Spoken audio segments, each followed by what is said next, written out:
Good evening, everybody. Thanks for being here this evening to learn a bit more about the details regarding Phase 2 of the Main Street Renewal Project. I'm Bonnie Severchek, and I have the pleasure and joy of serving as the city manager for Lynchburg and to observe and help connect dots where I can regarding basically anything, but in this discussion regarding our renewal project. I want to take a moment to introduce, I think there's only one council member here so far. Councilmember Turner-Pero over to my left is here, and I know some others plan on coming, so they'll be joining us a little later. So with that, I'm going to introduce Jim Talion to you. Jim is the project manager for this really massive project. So Jim.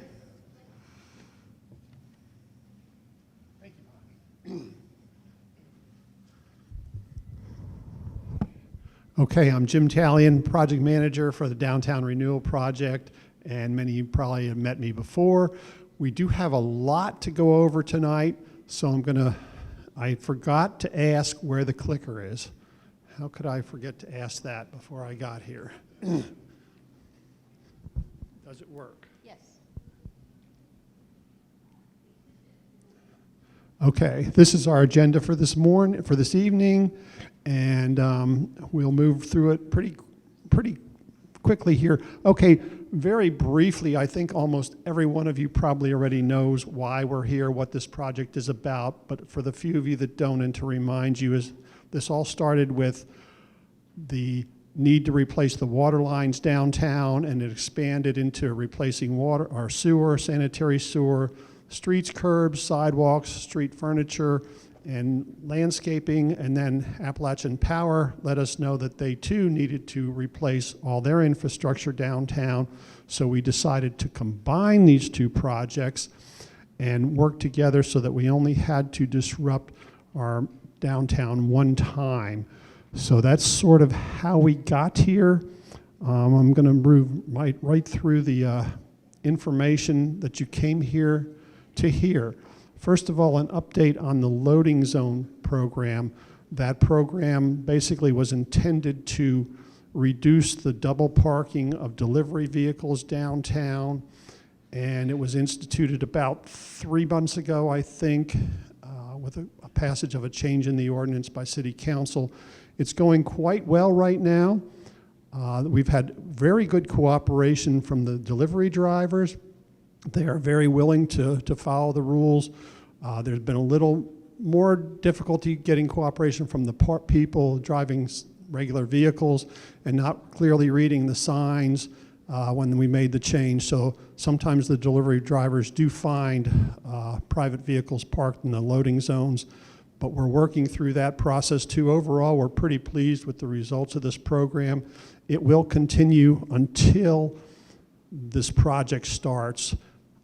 And there is a survey out there. Many of you, I hope, maybe received the survey, and then there'll be another survey at the end of the program to get your results, get your input on how well you think it went, because you're the most important ones here. So I want to start in right now talking about the construction and what we're going to be doing. We are making a commitment to basically try to minimize the impact to your businesses and your residences and your traveling through this basic rule we've established as our ground rule on how we're going to construct this project. And the basic rule is that in each of the 4 blocks which we're going to impact, we are going to limit our activity to one of the 3 corridors in that block. And by the 3 corridors, I mean there's 1 street and there are 2 sidewalks, so a total of 3 different ways to pass through that block.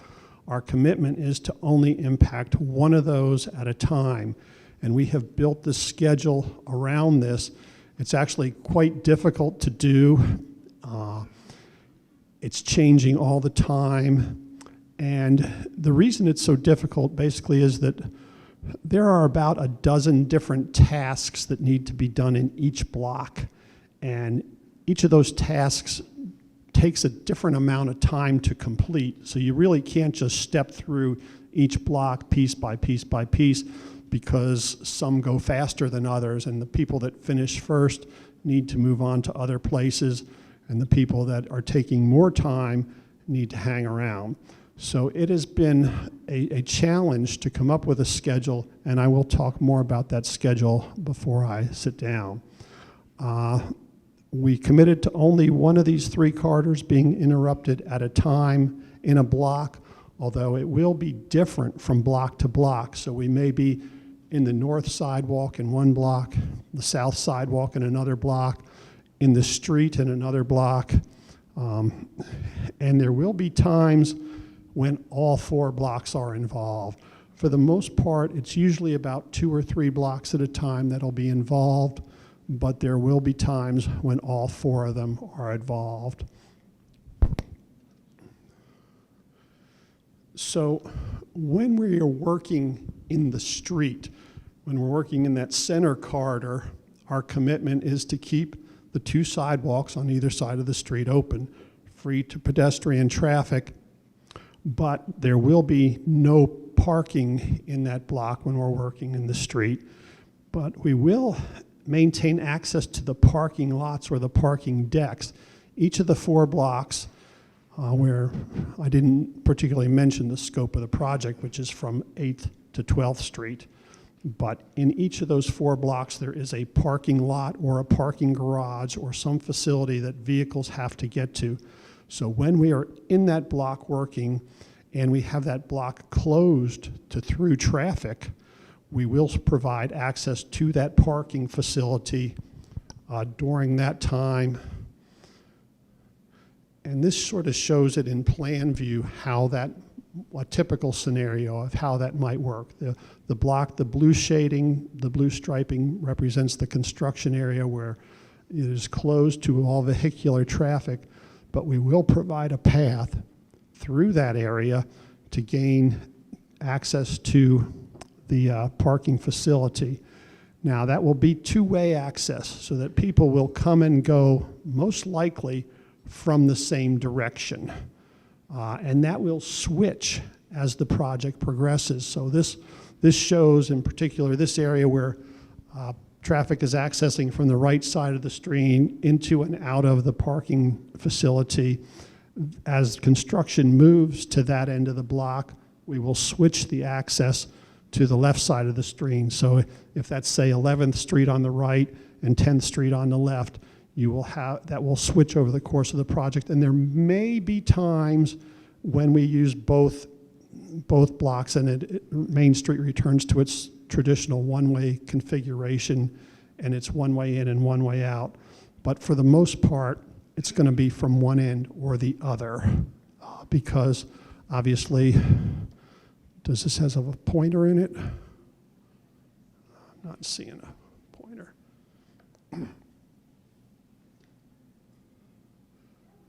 So obviously, when people are coming and going from this end, this is the end where the construction activity will be occurring during this scenario. So that's basically what we plan to do when we're working in the street. I'll reiterate again, both sidewalks remain open, no through traffic, and no parking in that block with access only to the parking facility.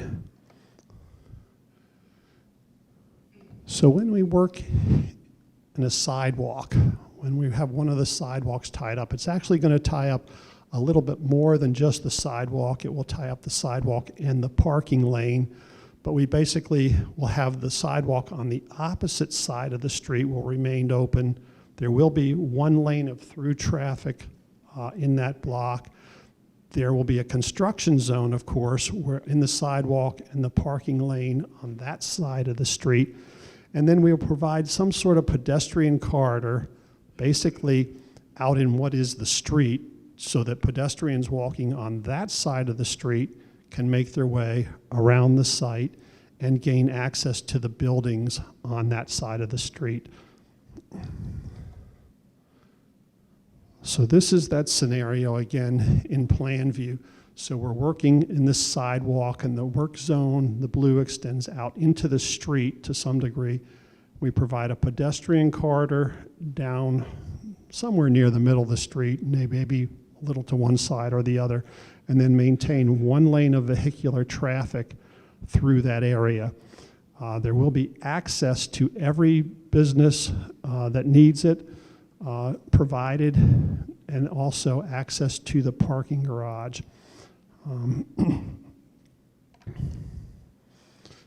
Let me see if I missed any of these notes here. Street parking, and there will be no on-street parking in that block also. So when we're working either in the street or in the sidewalk, there is no on-street parking in that block. And of course, there will be access to the parking decks in that block too.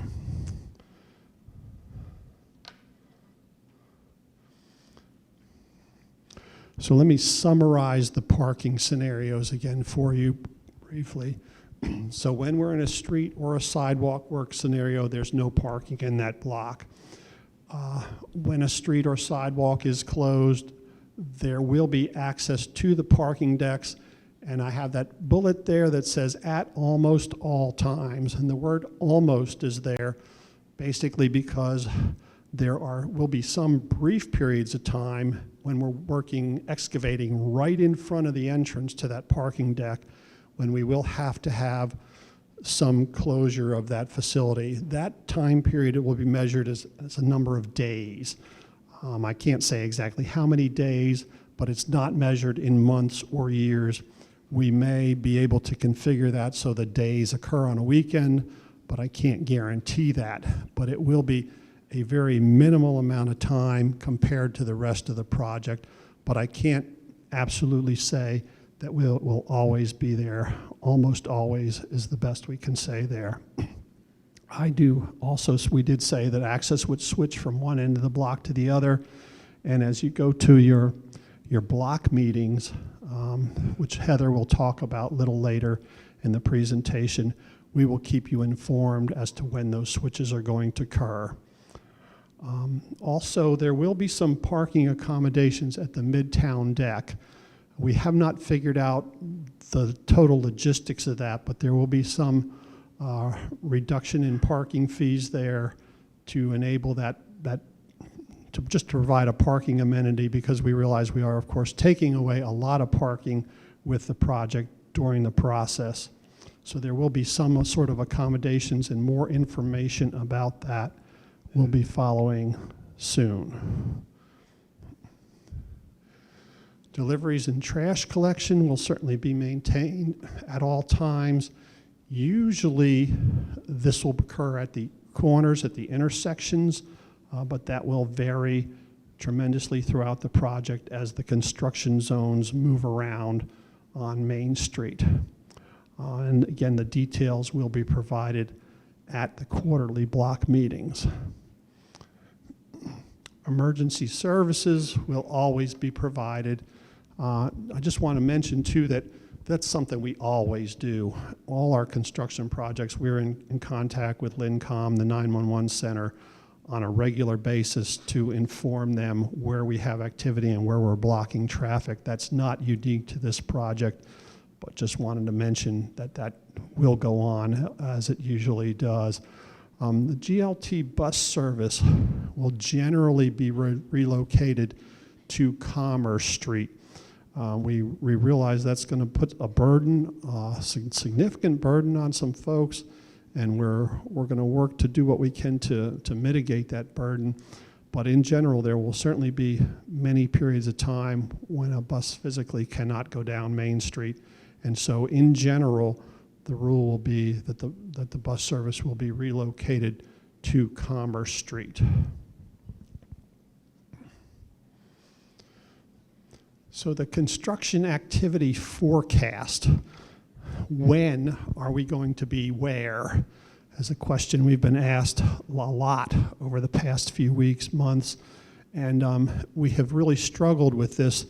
There are, as I think I said, about a dozen tasks that need to be in each block, and each of them takes a different amount of time, and keeping crews active and productive as they finish tasks and have to move on to other areas. It's been a real puzzle to put together.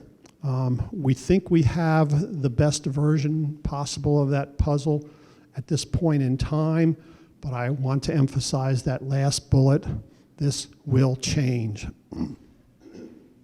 We are not going to be able to forecast a whole 2 years worth of this.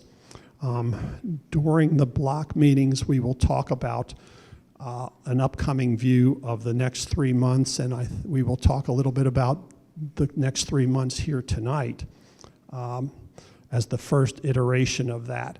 But don't think that just because you have a handout that shows this, that's the way it's absolutely going to be. That is our best estimate right now. We're pretty proud that we were actually able to juggle all the pieces together, follow all those rules I talked about that says you can't be in 2 sidewalks at the same time, or you can't be in the street and the sidewalk at the same time, yet keep all the crews moving around, and keeping them all moving has been quite challenging. So that we will go over actually now, but I wanted to put all those caveats out there before I went into the details of what the schedule looks like. So you have this particular picture in your handout, and this is the way we plan on regularly updating the schedule as we go through the process and as this changes and evolves through the process. This particular one, it might look like some gibberish at the moment, and we'll go through, try to make it less. But the only thing I want to say about this particular version is that this is actually showing 4 different schedules. So, oops, wrong button. So this particular line up here represents the 800 block, what's going in the 800 block, the 900 block, the 1000 block, and the 1100 block. So each of these schedules are separate for each of those 4 blocks.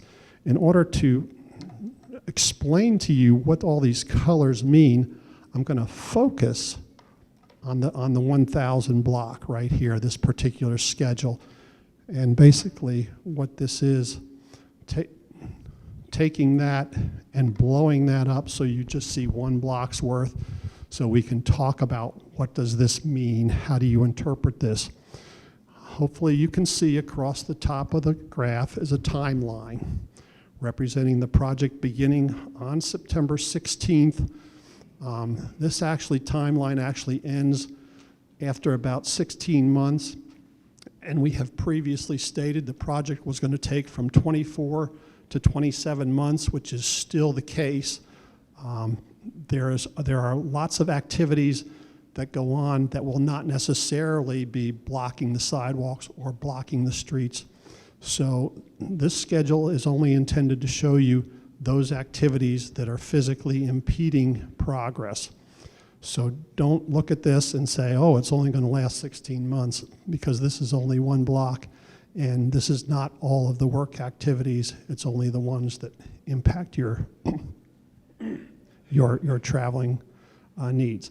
So what does this mean? All right, so this is the timeline, September, starting in 2019, running through the 2020 into 2021, and I have 4 colors on this chart. So and I'm a little colorblind.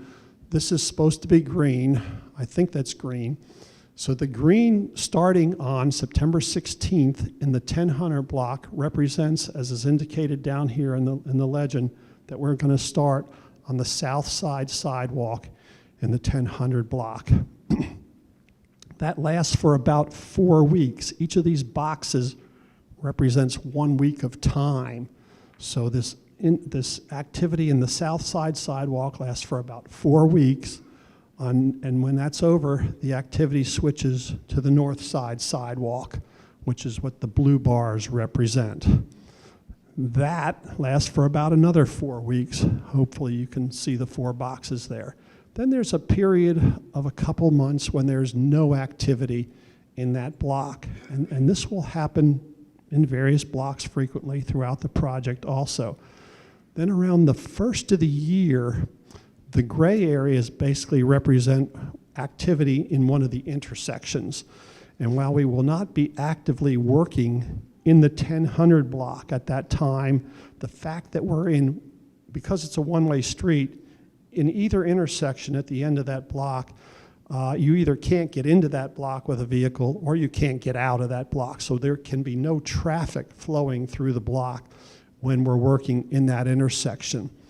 And this 3-week period here represents that kind of scenario. We're working in one of the intersections, nothing happening in the block, but you can't get there with a car, so the block is essentially closed to through traffic. Then we start the biggest parts of the work, the most visible parts of the work, the orange or yellow. Again, I'm a little colorblind, but that's orange to me. A couple months of activity actively in that block, in the street of that block. Certainly no traffic going on. Refer back to the scenario I talked about of what it means when we're working in the street. No traffic, no parking in that block. Access will be provided to the parking facility and all those other things I talked about. So then at the end of that period, you can see there's some more intersection work. We have back into the north side sidewalk, then into the south side sidewalk, a little bit of a gap, another long period of time in the street, and then hopefully you get the idea here. Blue means the north side sidewalk, green means the south side sidewalk, orange means we're working in the block, gray means we're working in the intersection and preventing traffic from getting into the block. Finally, I wanted to say sort of the big picture. What does this mean? You can see that for the north side sidewalk, we're there for a month, then we're not there for 4 months, and then we're there for a month, and then we're not there for 6 months. And that will generally be the case on all of the blocks. And that goes back to what I talked about before, that not everybody can just follow one another. Some tasks have to be done before others are even started. And this is the most the most regular way we have been able to derive a schedule. So you can take that lesson, hopefully, about what this means and extrapolate that back out to this when you look at all 4 blocks at the same time. And as I said, what I just showed you on the 1000 block is exactly what is shown here on this particular one. And then you can see how that relates to the other block. This, I said, is in your handout. It's also on the wall over here. And most importantly, remember, it will change. It will evolve over the course of time as we run into things that were not foreseen.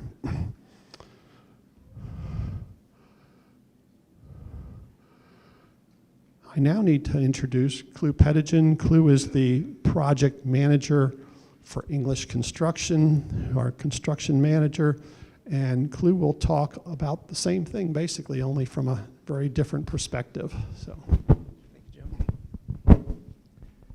Good evening. Being a construction guy, I'm not used to speaking in front of all these people at one time. Excuse me. As Jim said, my name's Clu Pettigen. I work with English. We've got the second phase of this downtown work, and we're super excited about it. We are the construction manager. We will end up doing some of the work ourselves, but we will have qualified subs doing 90% of the work if all goes well. We did that on the first phase, and we feel like the first phase was very successful. Certainly had some hiccups along the way, but it was over, and for the most part heard pretty positive feedback. So we hope this phase is equally as good. Hopefully, I'm only going to speak for about 8 to 10 minutes, and I wanted to talk about 7 items. And I'm going to kind of blow through this. I'll be here all night, and if you have any more questions afterwards, certainly come and talk to me. I'm happy to talk in more detail later. So I just want to kind of give you an overview of some items here. I'll just jump right into it. The first 7 slides are really going to try to show you where we anticipate working, and they do match up pretty well with the schedule that Jim just talked about. So on day 1, we're calling, September 16th, week 1 and 2.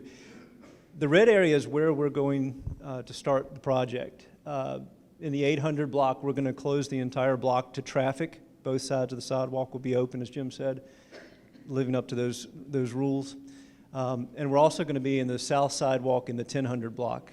And that's going to last for a couple weeks at just that scenario. And then what I'm going to try to project here is really through, say, the end of December. As Jim pointed out, trying to predict what we're going to do much past that is really difficult to the point of passing on probably false information. It's just too difficult to say. It's going to be, I think, hard enough telling you where we're going to be in November, much less next year. But anyway, for the first couple weeks, those are the areas that we will start attacking the project. Another crew will be available, and the only thing that you see different in this phase, in this week 3, is we're now in on the north side of 10th Street installing a manhole. Week 4, they're going to flip over.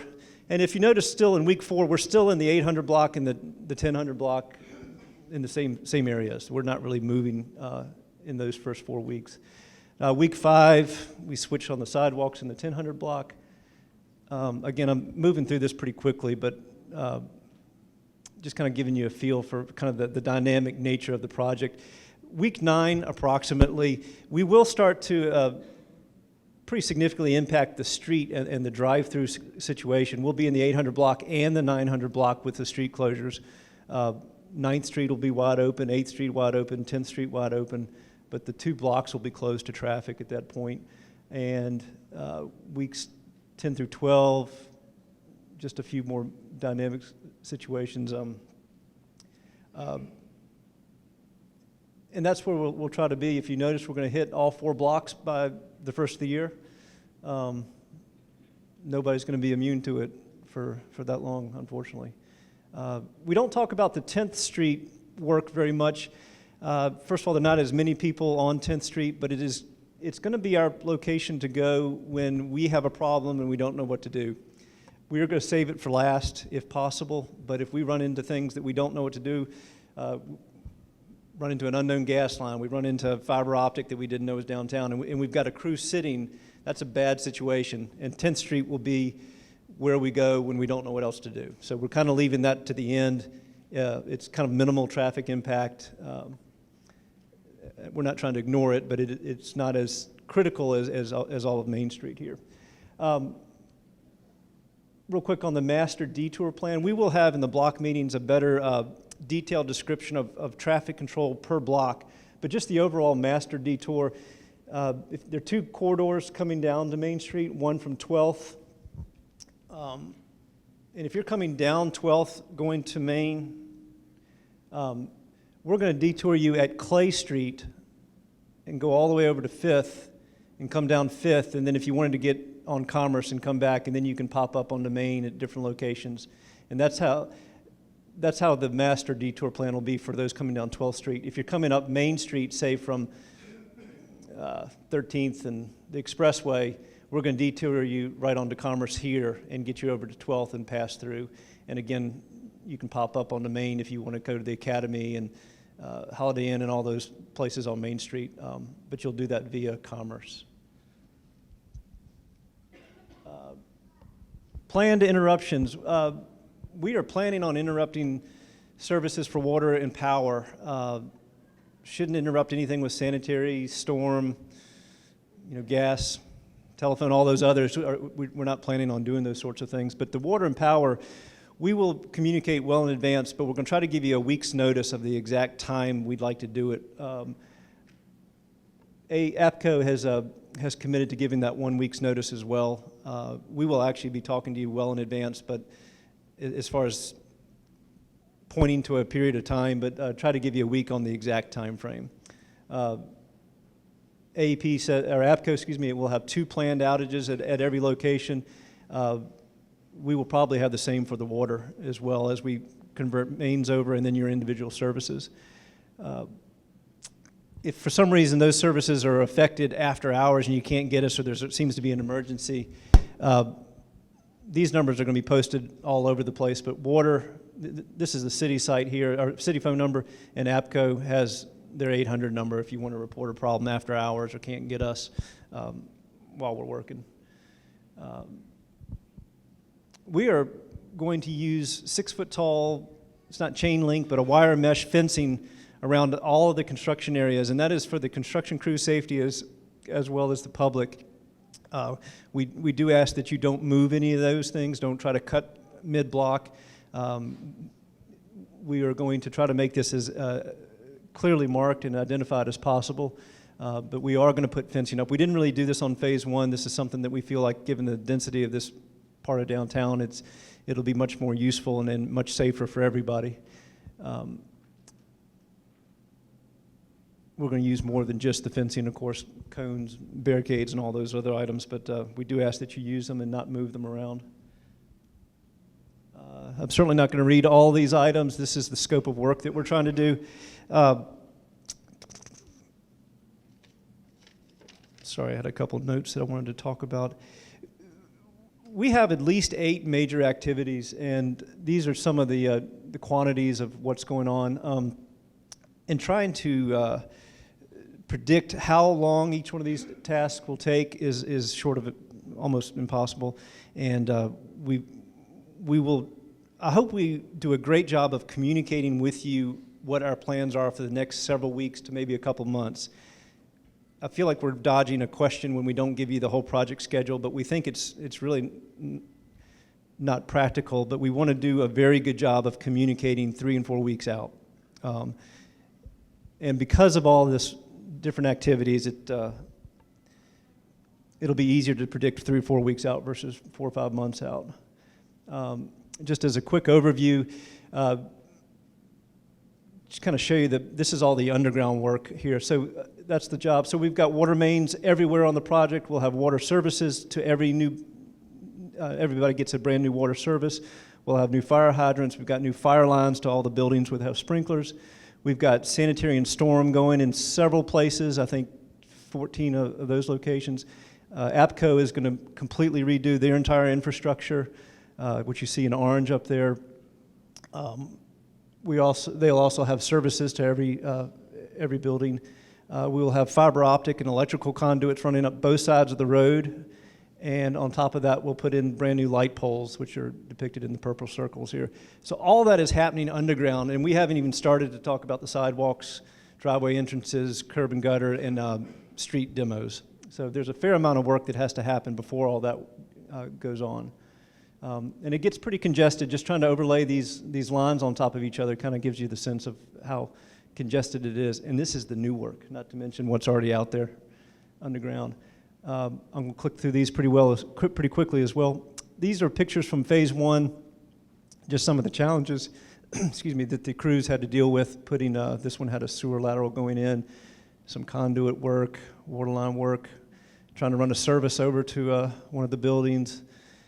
Working around these old pipes is certainly a challenge. New conduits going in. And it is kind of a good indicator of what you're going to see out in front of your buildings for the next couple years. Hopefully the underground work will happen a lot quicker than 2 years, but this is pretty typical of what it's going to look like. It's not pretty. Love to get up here and lie to you and tell you it'll be real neat and clean and orderly, but it's going to be messy at times. Not a very good photo, but that's a great picture of one of the challenges of shoring up, making it safe, and trying to get a water line in the ground. And this is what phase one looks like after we're done, and we think everybody was pretty happy with it and can't wait to get this phase of it done as well. That's the end of my portion. I hope I didn't forget anything, but Heather Kennedy is going to come up next. She is the business liaison. Is that what we're calling you today? Okay. With Seller Molnar and Associates. Thank you, Clue. So that's a lot of information. I'm sure everyone's feeling a little overwhelmed at this point. But I'm here to talk about the project communications. So we've set up several ways so you can access information before and during the project. Let me.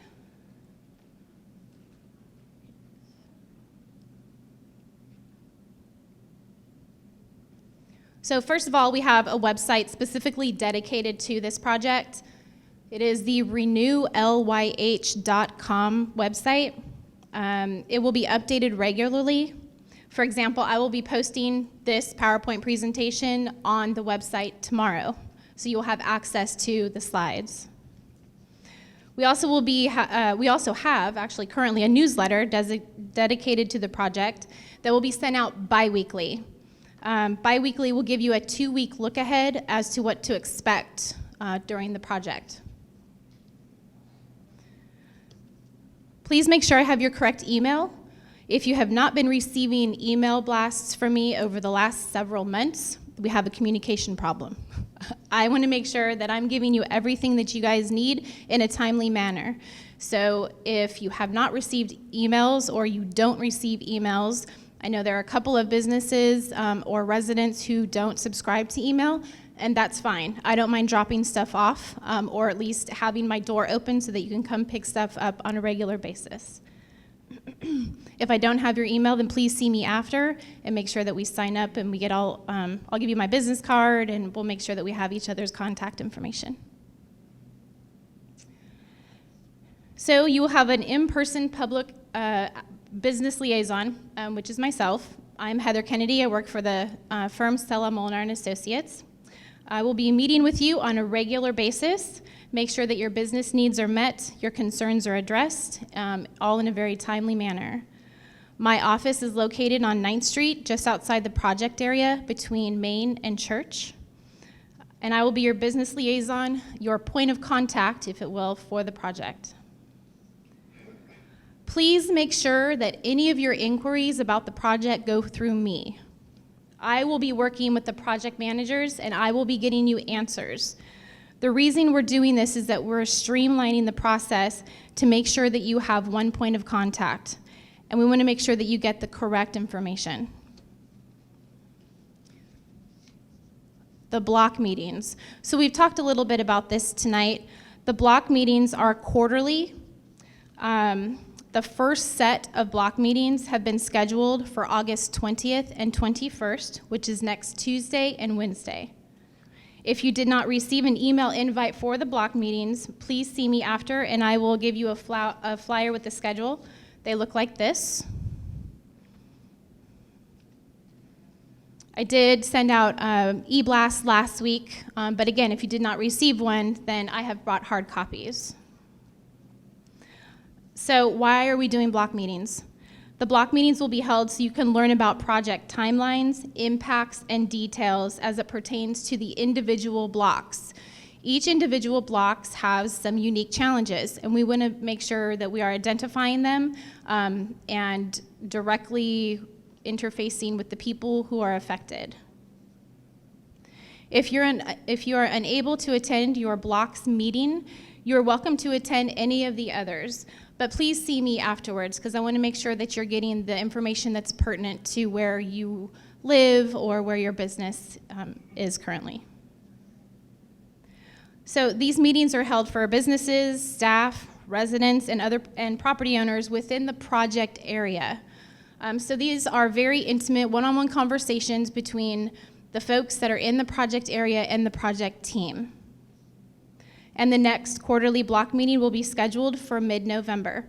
Again, they're going to be quarterly. I will be sending out information 2 to 3 weeks in advance of the next block meeting. So please be looking out for that email in November. Other methods of communication are e-blasts, so continue to check your emails, press releases, and Lynchburg alerts. And if you have not already signed up for Lynchburg alerts, you can do so on the city website, or you can go to lynchburgalerts.com. So we've also created a construction handbook, and I have been hand delivering these over the last 2 weeks. I brought hard copies tonight, so if you have not received a construction handbook, please see me afterwards so that I can give you one. The construction handbook is also on the project website digitally, and you can download it and print it out for your own resource. So the Downtown Lynchburg Association, of course, is a partner in this project. They are going to creatively market downtown during the construction. They're going to be using radio, TV, and print ads, social media, and video series to promote a positivity campaign and encourage customer awareness around the project. DLA will also be offering cooperative advertising opportunities and small business workshops, as well as creative construction signage and a construction fence public art project. So make sure you stay tuned for what that's going to look like. DLA, of course, will be notifying you when these programs are ready to roll out. So it is truly my pleasure to be working with everybody tonight. I know I've met many of you over the last several years in a different capacity, but I know Main Street Renewal is a project that everybody is anticipating. So I just want to let you know that my door is open, my phone is almost always on. You have an amazing team here to support you. Please call me, email me, walk in, check the website, check your emails, and just make sure that we are in constant communication. I will be in communication with you, and please do the same. And I think that next week's blocks meeting will be very, very informative. So again, if you don't have that information, please see me afterwards. And with that, I will turn it back to Jim Tallian for wrap-up.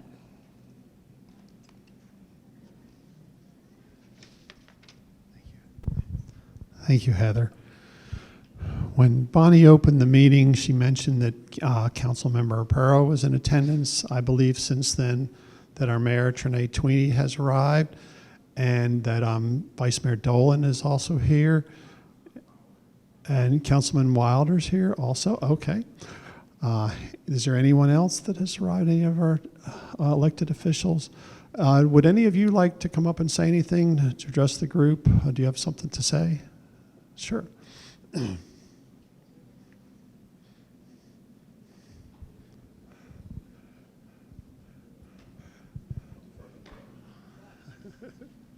All of us have something.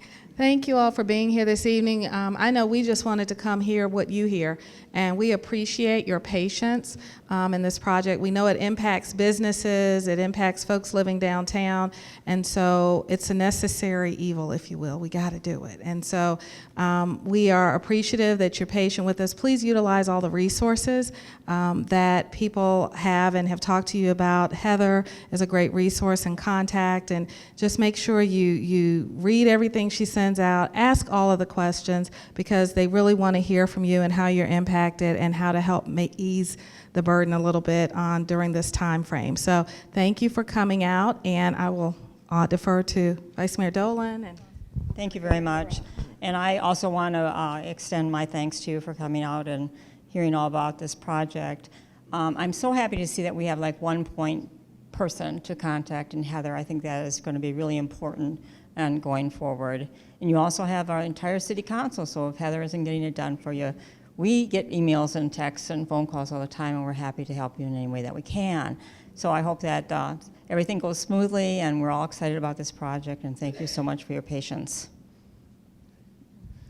Again, thank you all for coming out. We really appreciate it.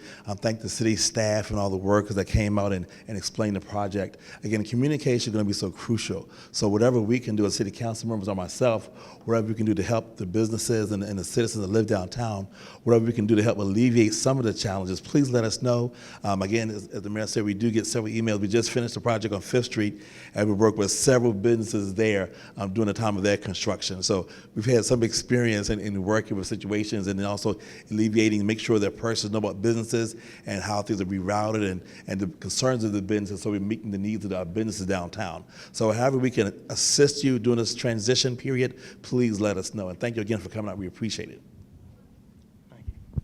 Good evening, everybody. I'm Turner Pero, also a member of City Council. And when I first got here, I was looking around the room and just saw a room full of business owners, suppliers, landlords or building owners. I see tenants, and all of you are critical to our success downtown. My experience, I'm a consulting engineer. I've been doing this sort of work my whole career, 20-some years now. When I first cut my teeth, I was a junior engineer, and we were digging up all of Lynchburg through the CSO projects. Does anybody live in one of the CSO neighborhoods that we came through? All right, you remember how much of a mess with dirt and dust everywhere. a lot of effort. I had questioned time and time again, why are they digging the same hole 3 times in a row? Well, there are 3 pipes, and each one has to go in separately, so that's why they're doing it. But it's confusing, it's difficult, but you know what? The contractors in this area learned how to do it the right way, and they learned how to be very efficient at doing it. So, well, I think it was Mike Tyson that said that everybody's got a plan until they get punched in the eye. And I heard that we've got a good plan, and I know our teams have a good plan, but please work with us, be patient, be understanding, and recognize that our team, and I'll tell you, we've got a great team. We have an absolutely great team that we're going to work hard to make this right, and your city staff is absolutely committed to making this go right, because we understand that Main Street is one of the most important streets in our community. Without you all, you are the investors, you the people that live down here, you the business owners, without you, Lynchburg would not have seen the success it's seen over the past 5 years. And the growth, the amazing growth we've had downtown. So thank you so much for your investment. And I want you to think ahead and what this is going to look like when we're done. You saw the pictures, I think Clue showed pictures of Church Street. You see those sections. It looks fantastic. Right in front here, it looks great. So when you're struggling, when you're trying to figure out how you're going to make it work, how your vendor is going to be able to make deliveries, how you're going to get your groceries up to your apartment, think about what it's going to look like in the future. Think about the sidewalks that are going to be repaired and how beautiful it's going to be. And pray that it doesn't rain that much and they can go ahead and get finished as soon as possible. So ladies and gentlemen, thank you so much for your interest in being here. Thank you for your patience.